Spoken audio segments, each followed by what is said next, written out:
Ce qui est intéressant à noter, c'est le redéploiement de la diplomatie sportive algérienne, notamment à travers l'intégration de Walid Sadi, qui est le ministre des Sports et le président de la FAF, à la commission de la FIFA.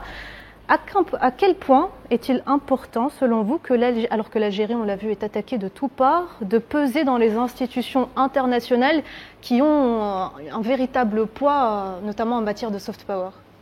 C'est clair que le football dépasse désormais le cadre sportif. Hein. Donc à un moment donné, il faudra compter sur des hommes pour représenter l'Algérie. Et je pense que Walid Sadi, le président Sadi, et Madi l'a bien noté tout à l'heure, n'en est pas à sa première. Il a de l'expérience, c'est un jeune dirigeant certes, mais qui a beaucoup d'expérience puisqu'il est autour de cette équipe nationale et à la fédération depuis pas mal d'années.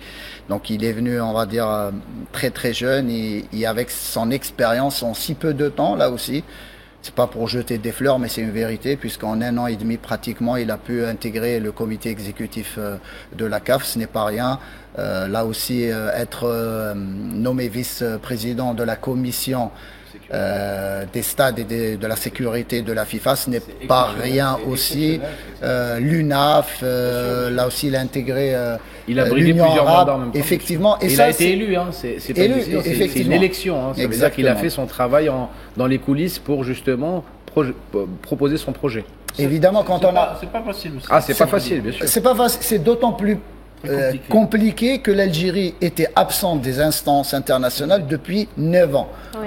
C'est pour dire qu'à un moment donné, donc, il y a un travail qui est fait derrière et c'est pas pour les beaux yeux du président quand l'a nommé ou qu'il a intégré ces postes-là. Je pense les Algériens doivent l'aider aussi.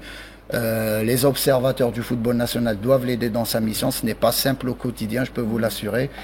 Mais on a foi en lui, on a foi en sa stratégie. Je pense sur ça, il n'y a pas de quoi avoir peur ou de quoi être inquiet, notamment après les récentes victoires de l'équipe nationale.